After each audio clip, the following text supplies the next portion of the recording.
You're listening to Choose Views with Richard Chu on WCPT 820, Chicago's Progressive Talk. Hey guys, welcome back to Choose Views. We have been, what a morning. All I can say is wow.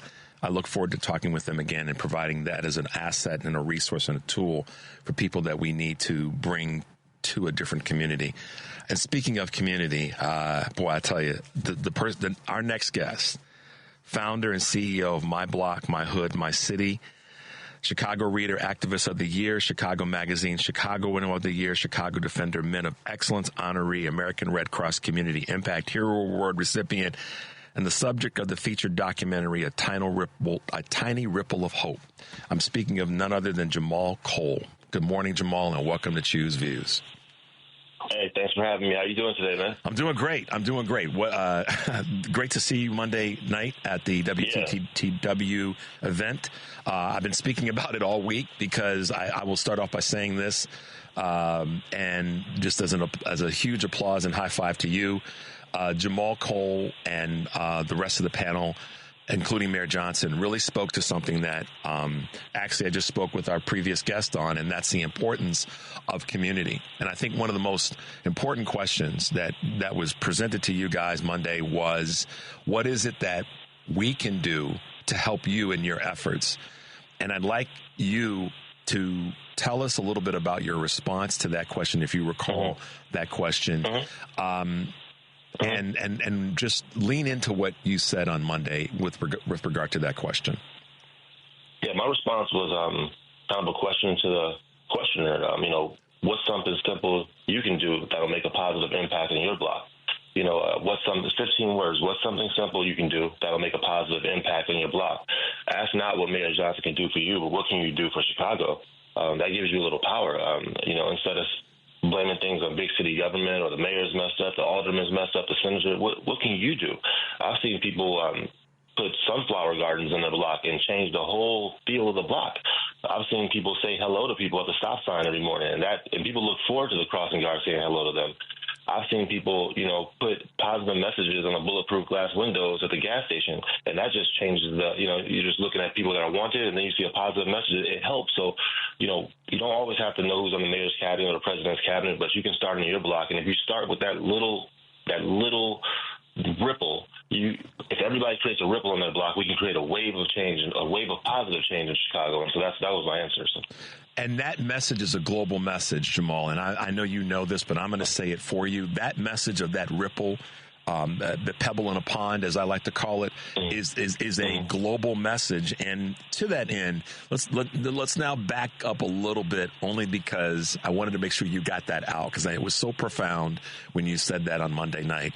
But I want to back up a little bit and take us through your journey in terms of, how it started. What was the motivation that got you to say, now's the time for me to do this?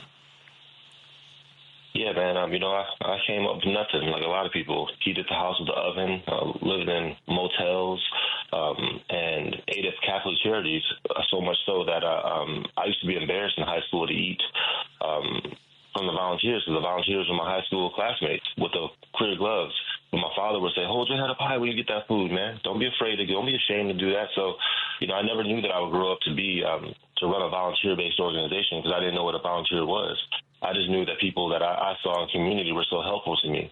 And I saw my father mentoring kids at the playgrounds, on the basketball courts, and just he met people where they are and where they were, and he didn't judge them either. He didn't label them a gang member, because he saw the skills that they had and the value they offered. And so I started volunteering at Cook County Jail when I was 23 years old, and it was at Cook County Jail where I realized a lot of people that are in jail for years and years had never been downtown.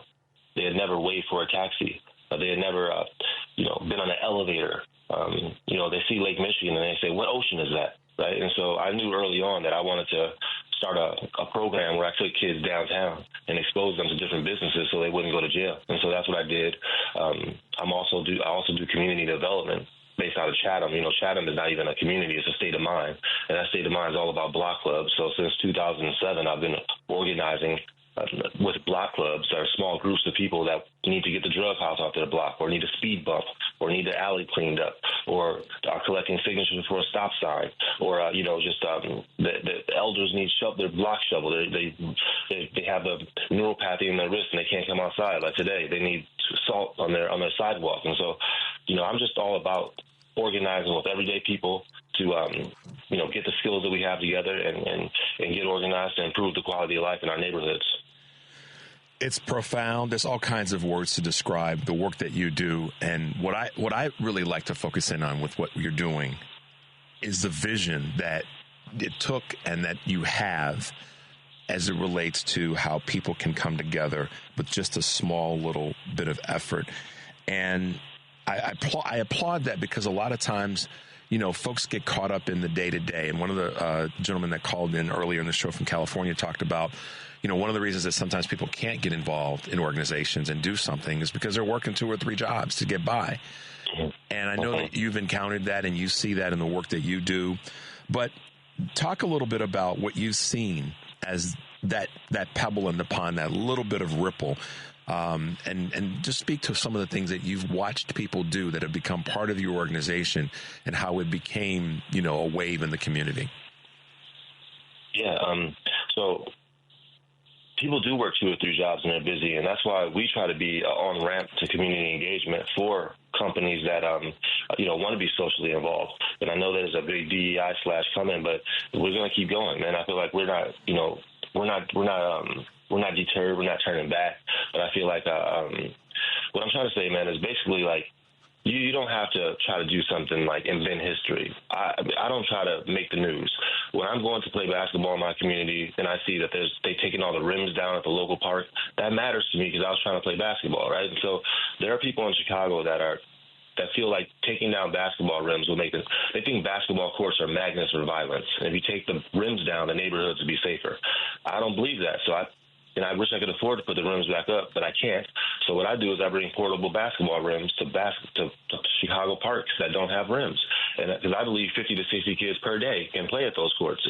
And that can be violence prevention, right? Not intervention, but prevention, by giving kids a safe space to have small talk and to learn mentorship. And just how are you going to be the next Derrick Rose if there's no street ball? And so, there's no correlation between basketball and violence. There's no evidence.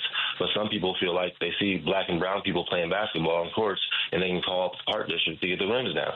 So I started an initiative called Safe Street Ball, where we raise money for portable rims from Dick's Sporting Goods, and we buy those rims and we drop them off at parks and pick them up on Sunday. And because we think kids they deserve that. So that's just something practical that you go outside and see, and people like that type of organizing and activism. Opportunities for youth. That is a part of the conversation that was had on Monday. Opportunities for people in general in any community in Chicago or the state or the country. You and Mayor Johnson both spoke to this. If there are not opportunities, or let's put it into the positive, by creating opportunities and making sure that those are there, it stems the tide of a whole bunch of things. Talk about that for a second, if you can. Yeah, for sure. Well, it's just releasing the individual capacities of youth. I mean, right now, youth a lot of times are the biggest stakeholders in the community because they're in the community. I mean, adults are leaving for work all the time, and youth, especially in the summer, they're at the house. They're at the apartment, and so and a lot of times they complain about not having a lot of stuff to do on the weekends, and they can't really afford to go on summer vacations. So they can be viewed as assets in the community, and they have the opportunity to participate in constructive community projects. So if you're looking to start a garden on your block, what better way than tap into the middle school or tap into the grade school or tap into the high school? Go in there and just ask, hey, I want some students that are interested in this. Can they help? Also, youth, I go to the parks all the time, and I see youth that are sleeping at the park, and they're homeless, and they don't have any shoes on their feet. And I say, hey, what's going on? They say, oh, I just got out of jail. And I say, well, why were you in jail? They say, well, because I stole a car. And I'm like, well, I heard about you guys on TV. You guys have been stealing cars. Like, what kind of car did you steal? Well, I stole a Mustang. I said, well, how does a 13-year-old steal a Mustang? And they're like, well, it's easy, Jahmal. You just break the window, you take off the ignition cap, there's a red wire and blue wire, you twist them together, and it starts the ignition. And I'm like, man, you sound like a Microsoft engineer right now, man. And they're like, what? I'm like, yeah, man, if you have the gall, the wherewithal to break a window in the middle of the night, take off an ignition cap in the freezing cold, twist the red wire and blue wire together, you could be building operating systems, man. And so it's really about just showing them better so they can do better and exposing them to things outside of their neighborhood. Because if they're just there, all they're going to want to be is they can't see beyond their block, so they just want to be a rapper or a basketball player. But youth are the people with the ideas and the creativity. We just have to connect them to opportunity.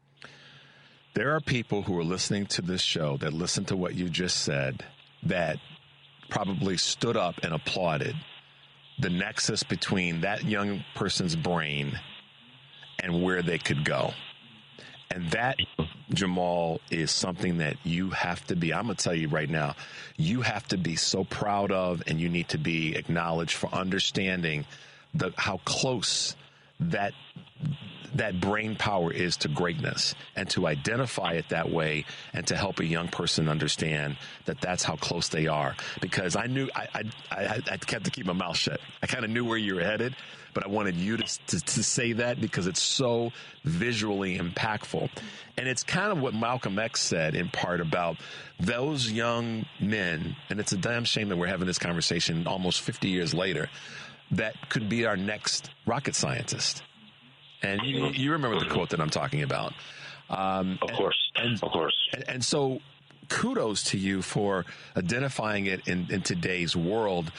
And I have to ask you this other question. This is always the thing that when someone like you is doing the work that you're doing, the pushback. You know, what pushback do you get from whomever, from whatever sources, or from whatever entities? You know, I would say the biggest pushback is just doubt and fear. I mean, because I stand guard at the door of my thoughts, and I watch what I take in, I watch what I eat, I watch what I read, I watch what news I take in. And so the biggest, if you smile, you make the devil mad. You know, I think that if you start a nonprofit in Chicago, you make them pissed off. And so I think that, you know, I've been shot 2 times in the last 2 years by just being outside doing community work, and been shot twice. And so I feel like I have PTSD now, but I can afford a therapist. A lot of students have been to 15 funerals by the time they're in 9th grade, and they can't afford a therapist, but I can. But I would say the biggest, distractor can be awards. You know, getting awards and thinking that you're, that you know it all, thinking that you're an expert. Compliments can be a big, they can be a distraction as well. I think that, so for me, man, God's got a battery in my back, and I try to start my day off in a community gym on 71st and Jeffrey, where there's no bells and whistles. Everything is old school. You know, there's no feeding it in. You know, you might be doing push-ups, and there might be somebody drinking a Heineken next to you. You know, so somebody might try to sell you a toaster or something like while you're working out. But it really, when you're amongst the people, you can hear what their needs are and what skills, actually not even needs. You can hear what assets they have. And when you hear what assets they have and what skills they have, it's easy for you to connect them to each other or connect them to institutions or associations that can use their support. So that's I'm all about doing that, releasing individual capacities in people and community. Keeping your focus on the things that matter. That's my interpretation of what you said about what you take in, what you eat, what you visually eat, what you orally eat, and all the rest. And that's a powerful message, because there's so many distractions. There's so much stuff coming at people right now that you do have to have a pretty strong filter in that space. So thank you for saying it that way. But Jahmal, tell as we wrap up today, because we're going to have you back. This is not the first. This is the first, but it's not the only time, because I knew about you. I started following you because of a good friend of mine that you may recognize. Her name is Natalie Ziemba. And Natalie's up north. She's now a Woodstock city councilwoman and doing great work up there. And so, yes, it's just an amazing person, and is one of your for lack of better words, cheerleaders. Love it. But I got to say this to you as we wrap up, or ask you this question as we wrap up, and planning to have you back again. Talk about some upcoming events. I know you got some things happening in the next 60 to 90 days. Tell us about that. Yeah, so we have our 3rd annual hoodie ball, which is our annual fundraiser. It's like a sneaker ball where you wear your favorite sneakers, but it's a hoodie ball where you wear your favorite hoodie. It could be your favorite sports team, your favorite nonprofit, your favorite quote, your favorite color, whatever. April 4th, 7 p.m. at the Bridgeport Arts Center. My Block, My Hood, My City is hosting our 3rd annual hoodie ball. Go online at formyblock.org and grab a ticket. Early bird tickets are on sale right now.